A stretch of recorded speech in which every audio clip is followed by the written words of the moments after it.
I'm happy, and just like my name, I'm always happy and optimistic. I'm currently serving in the military as a medical doctor. In 1990, I was on a business trip to Thailand to work on a project that focused on developing antidotes. The place where I worked was a small village, about 100 kilometers away from Bangkok, the capital of Thailand. The people and their way of life was very different from the way of the Western world of America. The dirt roads were full of bumps and potholes. The daily life of the community was simple, yet hard-working, and their homes were constructed from wood and other natural materials that complemented the beautiful environment. I was warmly greeted and welcomed by the locals.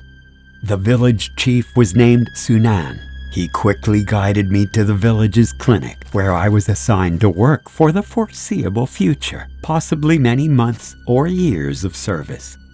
This village had surprised me in many ways. After my first week of work there, I had encountered many frightening and creepy events. After a few days of work at the clinic, a man rushed inside. I couldn't help notice the wooden cage in his cart, with a middle-aged man inside.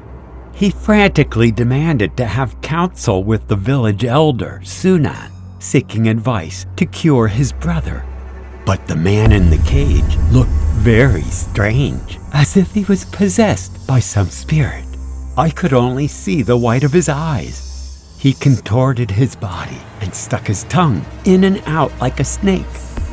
Since the man was afraid that his brother might attack others, he and his family had to keep him locked in the cage. After seeing the man's symptom, Sunan quickly figured out the problem and asked if the man's family knew anything that might have caused the spirits of the snake gods to be angry.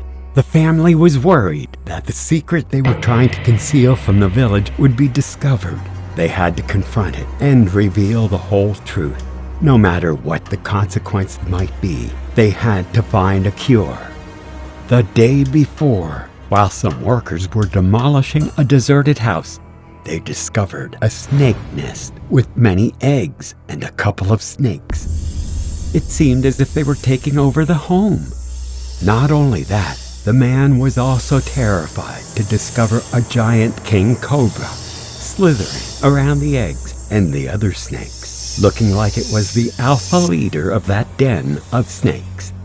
As the fearless elder was searching for the snakes, he immediately came up with a plan that could prove to be very dangerous. Not only did that brother catch the king cobra, but he burnt all the snakes and the eggs, despite what the others were warning him not to do.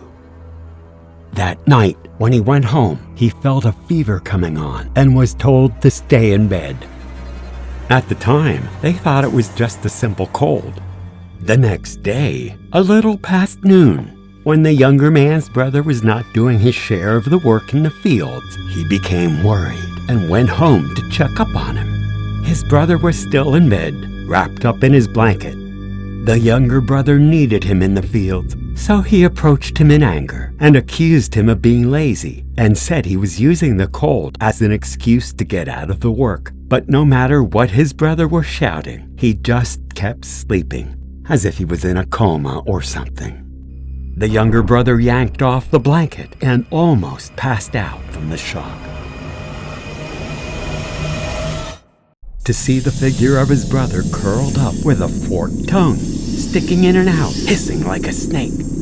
The younger of the two brothers panicked in fear, worried that the older sibling's behavior was out of control. He attempted to attack him and was rapidly becoming a threat to everyone. He was forced to restrain his brother by locking him in that cage before he could do any more damage or seriously hurt someone. After hearing about this, the village elder, Mr. Sunan, immediately panicked and ordered him to keep his brother securely confined. He knew what had to be done, because the brother had committed an offense to the snake gods. The family must release any serpents they had, right now. The brother and all his family were in extreme danger, and his brother's offense was putting the whole community at risk. He was ordered to take immediate action before the entire village would suffer the wrath of the snake gods, saying that he must confess his sins and repent right away, that this was the only hope for a cure and a safe community. The family members didn't hesitate at all. They followed the orders that the village leader instructed them to do and immediately went home to release whatever serpents remained. They also brought offerings to the temple and asked all the villagers to hold a prayer ceremony. However, several nights later, the village head had a dream about the gods of snake, and the alpha snake god in his vision told him that the man not only destroyed the snakes' homes, he had also killed so many of them that his act of violence was so bad that he couldn't be forgiven. As the village leader said that there wouldn't be any cure for the man, I worried about his safety and decided to go to his house.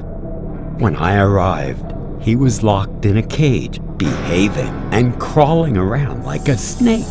I tried to give the man a proper medical examination, but failed to find any kind of medical disease.